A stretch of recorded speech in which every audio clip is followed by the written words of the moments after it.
Hold on to your dreams. The future is built on dreams. Autobots, transform and roll out!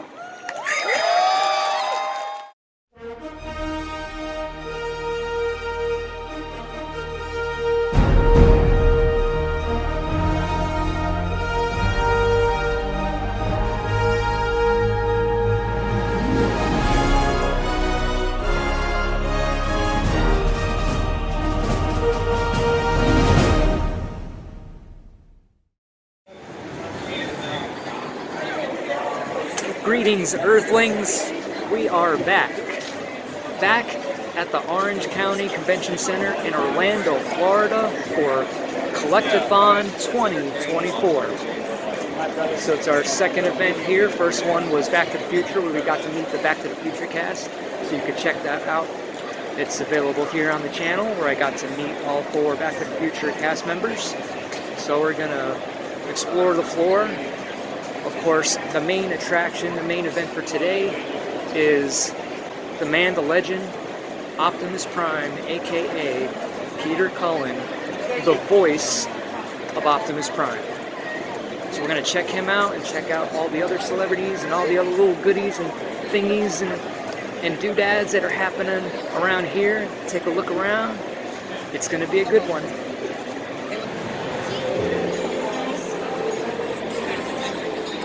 And coming to the stage, I have no idea.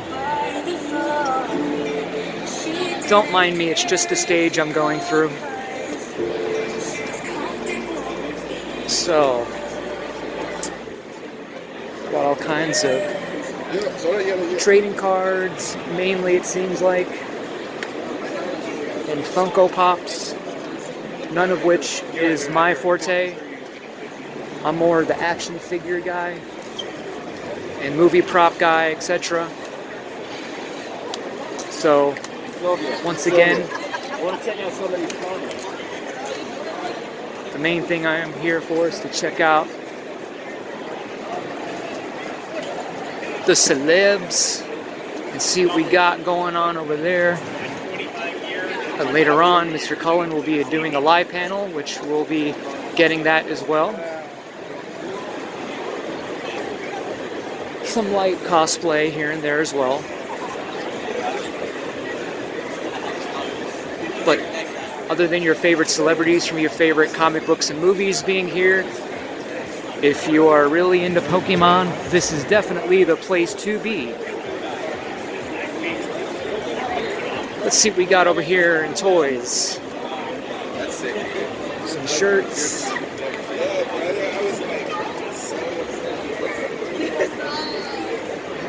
Video games.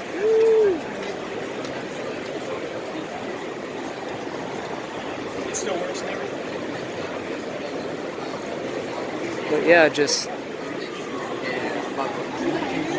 skyscrapers and skyscrapers of Funko Pops.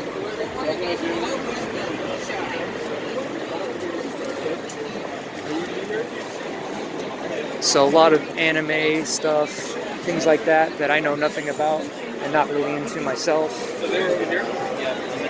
So we'll skip on over here and check out the celebrities. Hopefully get a chance to meet the man, the myth, the legend himself, Mr. Optimus Prime. So the entire thing is taking place in one building, the West Concourse, which is about a half, if not a third, of the space used for MegaCon Orlando. But quite crowded today for being a Sunday. And as we make our way through,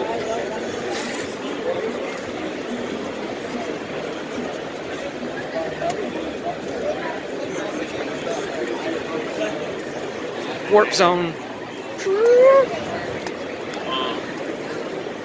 And here's the celebrity area. Lots of long lines for everybody, but let's check out who is on the roster for today. Going all the way. What do you say? I think it's a good day. Hooray. Yes, I know I'm a dork, so kill me. Haha. So. I said thank you. Here's the situation for today. What do we got? What do we got?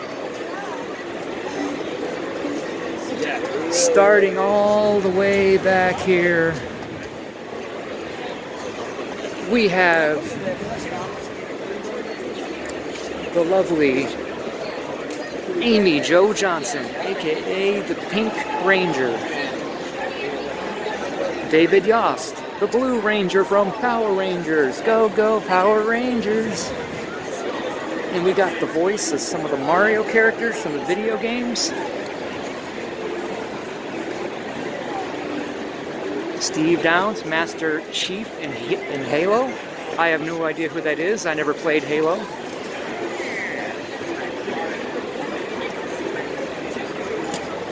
And then over here, we have Mr. Cullen in the house, drawing quite the line. You could barely see his sign way back there. Someone called Erica Schroeder, someone I'm not familiar with. Woo.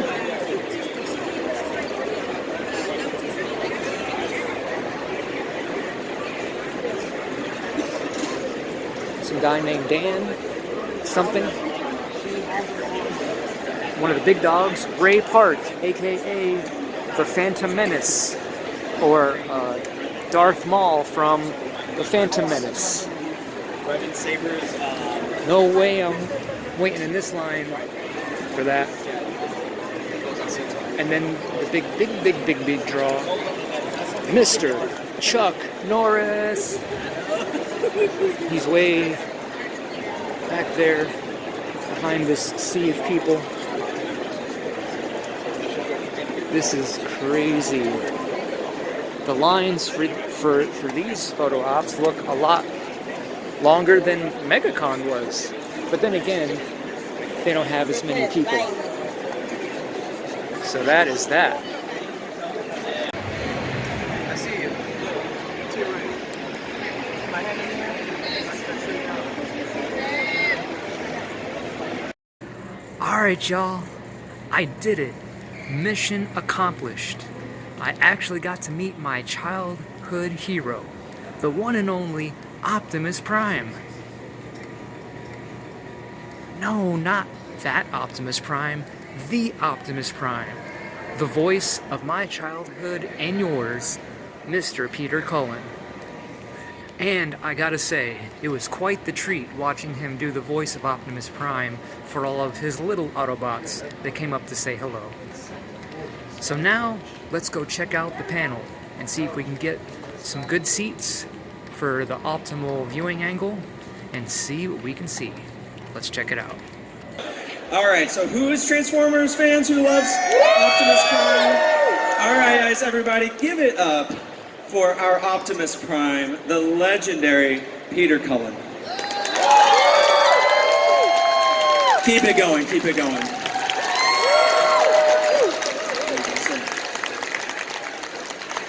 Autobots, transform and roll out. I got you right there. So, that was a good panel. We're good. All right, bye everybody. See you later. So, Peter, I shared with you a little bit backstage, and I want to share with them too. Again, this has been such an honor to host these panels, talk to people that have been part of my childhood, Ray with Star Wars, and now Optimus Prime is sitting next to me, and that is not something I ever envisioned in my life. So I'm going to be selfish and be excited about that for a second. But Peter, I just want to honor you and appreciate you for the years of work that you've done as one of the most legendary characters of all time. Can we please give it up for Peter real quick?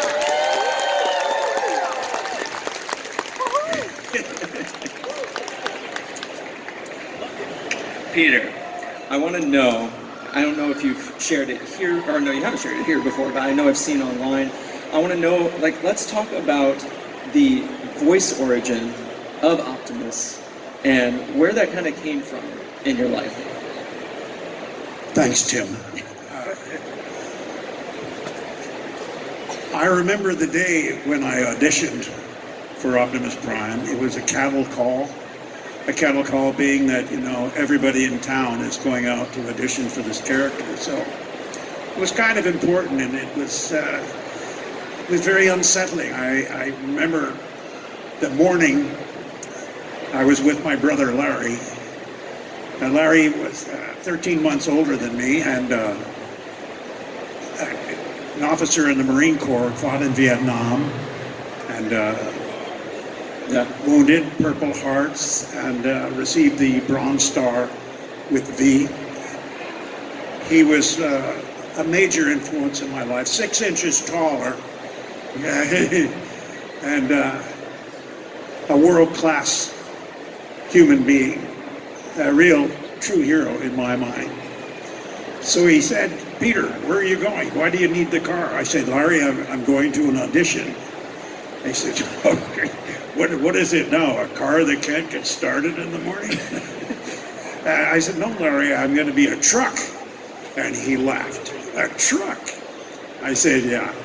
But no, Larry, he's a hero. He's a hero truck." And his face changed. He took on the demeanor of a serious feeling inside was about to happen. He said, his voice went down, and he said, "Peter, if you're going to be a hero, be a real hero. Don't go yelling and screaming like a pretend tough guy, like a Hollywood guy. Don't. Be strong enough to be gentle." And those words hit me. I got into the car, and as I was driving to the audition, I could hear his voice just low and soft and sincere. And I got there, and I got the script, and I went into the small little booth, and they said, "Take one." And all of a sudden, Larry's voice came out. It could have been, the words could have been, "My name is Larry Cullen, K Company, 3rd Battalion, 5th Marines." And, but it just flowed out. All I said was, "My name is Optimus Prime, from the planet Cybertron." And, wow. I went through the whole script, and they said thanks. I left, I got into the car, I was driving, and I said, "Wow, thanks, Larry. Boy, if they don't pick you, they're nuts." 2 weeks later, I found out I actually did get the part. I told Larry, he said, "Well, do a good job, Pete." I love that. That's so cool. When was it? That was back in the 80s, just like right before the show started. Right, it was 1984. Yeah. And I'll never forget it. It seems like yesterday, Tim. Yeah. So, 84, how many years is that? Long time. It's a couple years. We're both in our 20s, so. No. I'm a little guy. Oh no. I'm only 7. The idea of voicing that character, again, such an iconic one for decades. What has been that impact in your life? Because I mean, you've been here, you're here at a Collectacon, there's tons of fans, but then millions all over the country and the world that you've gotten to, probably not millions you've gotten to meet, but millions all over there, but a ton that you've gotten to meet. What has that legacy of that voice been, like, how have you been able to share that experience of loving the character the same way that these people do? Does that make sense? Yeah. Well, yes, and there is something universal about it. We were in China, in Shanghai, and there was as many people as you are, and how can they understand what I say, you know? And they uniformly said everything at the same time, and one of them was, "We love you, Optimus." And I was befounded by it. I was dumbfounded. I looked at them, and their faces were smiling, and they had true love in their hearts for the Transformers as well. You know, the whole concept. And I was extremely taken by it, the concept alone when it first came out. And Tim, you know, this has never been heard of or seen before. I mean, toys that kids could play with that had characters and could transform and do that. It was really revolutionary. So, and then to follow that around the world, and especially in the United States, to be home and have that sense of appreciation is humbling. And if I get sentimental here, it's because I'm telling you the truth when I tell you I love you guys. I really do. I love you. I love you.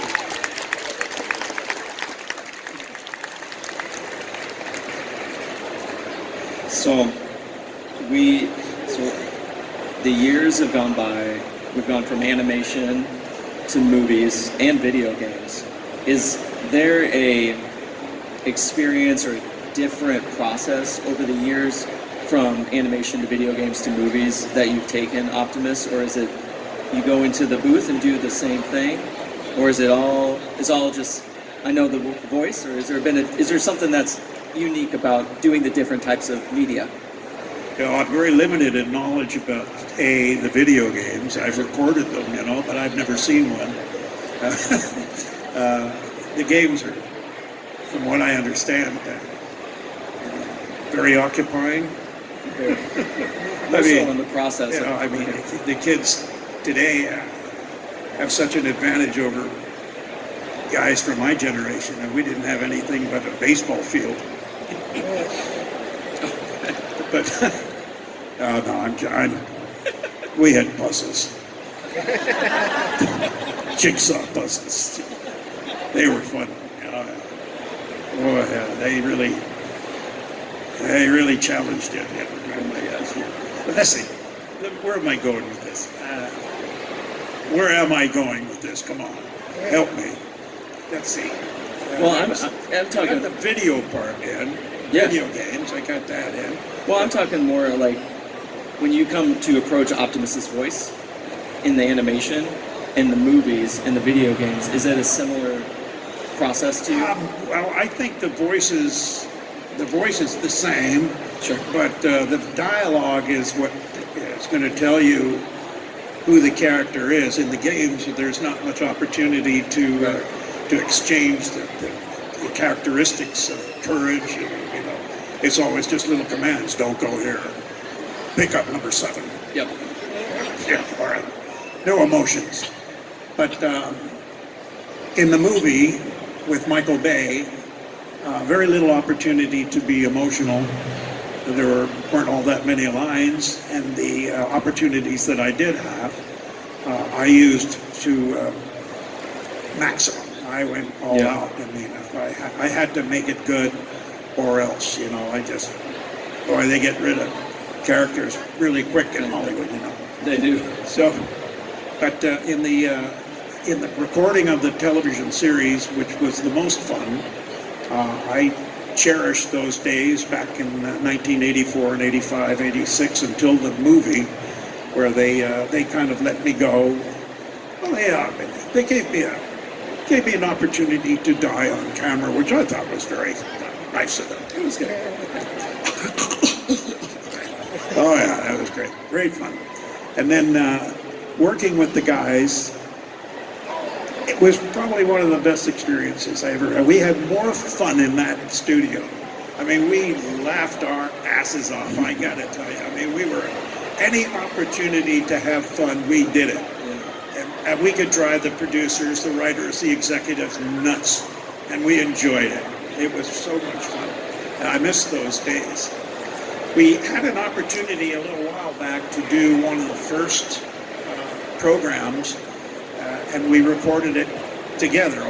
You know, we're all a little older, you know, but the voices were still the same, and I had another opportunity not as quite as energetic as we used to be, but we had a lot of fun doing that. I hope you see it, or if you haven't seen it, tune in on it. It's somewhere, I don't know, Somewhere on the internet. Yeah, the internet or something. Anyway, those were fun moments. And but the film, doing the film, working by yourself, not so much fun. Yeah, so back in the day when you did the animation, you guys were all in the same room. All in the same room. That's what's not typical nowadays. I've seen. Well, no, they record at home now. They Yeah. have. I said, how do you do that? Why would you want to do that? Gee whiz, you know. I mean, it's so much fun to be with, and you get so much more out of the other person you're working with. You know, you have that. Yeah. You and like Frank Welker, you guys like. Oh, Frank. banter. Yeah. You guys like Megatron, right? Frank Welker is the king of voices. You know, I call him the king. You know. Anyway, he could do sounds. He could do a water faucet dripping, you know, and you'd say, where the hell is that coming from? You're on mic, you know, and they say, Peter, what's the matter? I said, aren't you hearing that? It's like an air conditioning dripping thing. And no, we're not here. Welker. And Frank could be doing his little sounds. He could do a bird outside a window. I mean, he could do it. That's crazy. And he often did all these sounds because he always stood next to me. And I'd look at him and I didn't do that. I didn't do that. Fun. That's a fun thing Yeah, about it. I mean, it was fun. And Frank is hysterical. He's one of the funniest people you could ever meet. Frank's really Frank funny. will. Yeah. I have one final just overall question on the franchise. Don't make it hard now. No, it's a very specific thing. No, no, just what are you excited for the future of Optimus Prime, or is there anything that you are aware of? If not, it's no big deal. Otherwise, I just am excited for Transformers. I just get excited to hear your voice at any time. Oh, thanks, dude. I really don't know. I mean, you know, Hollywood is Hollywood. You never know what to expect. They're there to make money, and some people in important places, you know, make big decisions. And hopefully, you know, I have some legacy there that will continue, especially with fans like Yes. with you guys. I mean, you're my heroes, you know. So yeah. I might call every one of you guys up, you know, ask you a favor. Hey, I want you to call up Paramount. Yeah, well, I'm excited for whatever is next for you, man. And it is, again, just an honor to share the stage with you and share the con with you. And everybody, Peter Cullen you're still here for the rest of the day, or for a little bit? Yeah, so his booth is over there. If you've got questions, anything you guys want to talk about, sign in, doing all the great stuff, make sure you stop by there when he's done. But guys, let's give it up for Peter one more time. We'll be back with our next panel.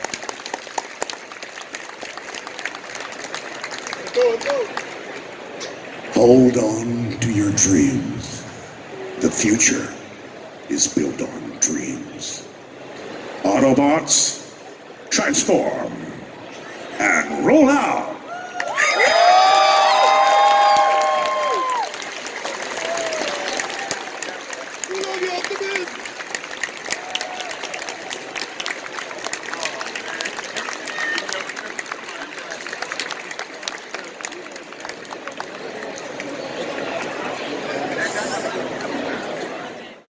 And as an extra added bonus, I got to meet my celebrity crush, the lovely Amy Jo Johnson, aka the Pink Ranger. Holy cow, y'all! Not just minutes after this convention is over, they're already cleaned out, ready for the next one. What the heck?